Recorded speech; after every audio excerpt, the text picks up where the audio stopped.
Hey there, and welcome back to another guitar session with Jason Carey. Today we're talking about Trouble by Ray LaMontagne. Let's get started. So the first thing we have to do is start by talking about the chordal forms that are the chord patterns that create the song. So we're starting with the downloaded PDF first of all. Take a look at the card in this lesson and go get that PDF for free, and we can start right away. We're starting with a G chord, and we'll call this finger 3 on the low E string, choke out that A, and then there's an X over the A, but we're not, so that means we're not going to play the A string. Open D, open G, open B. Love the open stringness. Holy cow. This is just so fun to play. Finger 4 on the high E string, fret number 3. And it's like 2 fingers, you know? It's pretty cool. Okay, so that's a good one. Now, the second chord is a C chord with G in the bass. Basically the same chord, but we're going to add finger 2 on fret 2 on the D, finger 1 on fret 1 on the B. So, to complete the chord in our arpeggiation form, we have the 3 on the low E string, the G note, click out the A string, fret 2, E note, open G, G note, fret 1 on the B, C note, fret 3 on the high E, G note. Okay, beautiful sound. I think Jackson Browne, Ray LaMontagne uses that chord. D chord's the next one. Most of us know this chord by now. It's a good one, you know.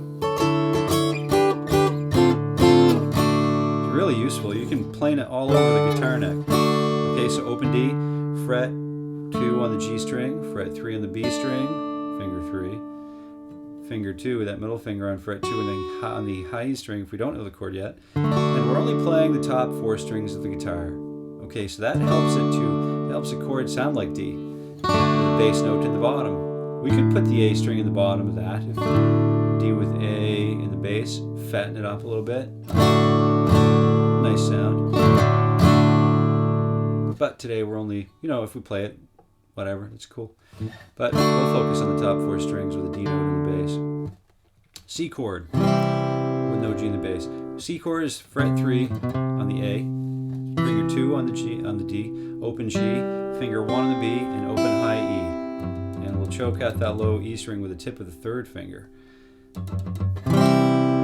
And then G, it's like a type 2. We'll call it type 2 for today because we're actually playing that same chord that we played at the beginning with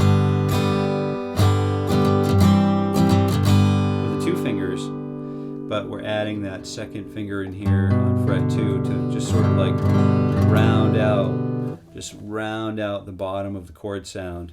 C type 2 is, you know, the same. The 4th finger's here.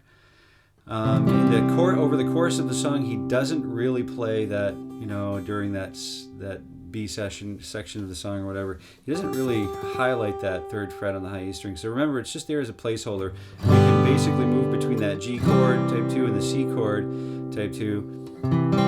Those 2 fingers move from G up to C, 3, 2, open 1, and fret 3. And then for the F chord with the added 9th, we have those 2 fingers moving up to the 2 middle strings, frets 3, 2, and 1, and then 3. But that, again, that high E string isn't really focused. We don't focus on that in the song. It's just there, you know, sort of as a placeholder. And if we play it, cool, no problem. More power to you. A minor. This is a great one to know. Open A, fret 2 on the D, fret 2 on the G, but with the 3rd finger. And then finger 1 plugs that hole on fret number 1 on the B, and then open high E. And that, my friend, is going to be the A minor chord.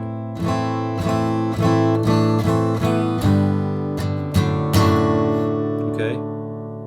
2 more chords that we have at our disposal for the song. The D sus4. You know, that goes hand in hand with the D major chord, D major triad.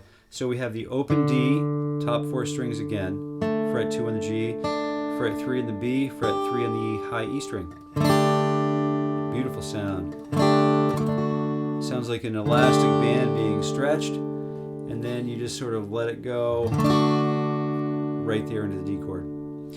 So the next one is a B minor triad. Okay, so we're 3/4 capoing the guitar again. So finger 1 is on fret 2, capoing the A, D, G, B, and E strings. And the tip of the first finger kind of chokes out that low E string. So the root note is fret 2 on the A, fret 4 on the D, fret 4 on the G, fret 3 on the B, and fret 2. Beautiful sound. Now we're armed with our chord patterns and ready to get to work. But before we do, I would recommend if any of these chords or all of these chords are new, I usually do this. You know, Mark Knopfler talks about writing a new song every time you learn a new chord. But you know, I'm going to try and practice transitioning from every chord to every other chord. So there's a lot of possibility here, a lot of potential. But just transition, practice those transitions, you know, from A minor to B minor, and see what you can do in the way of making this thing sound fluid. Okay, have fun doing that. Now we'll get to work putting the song together.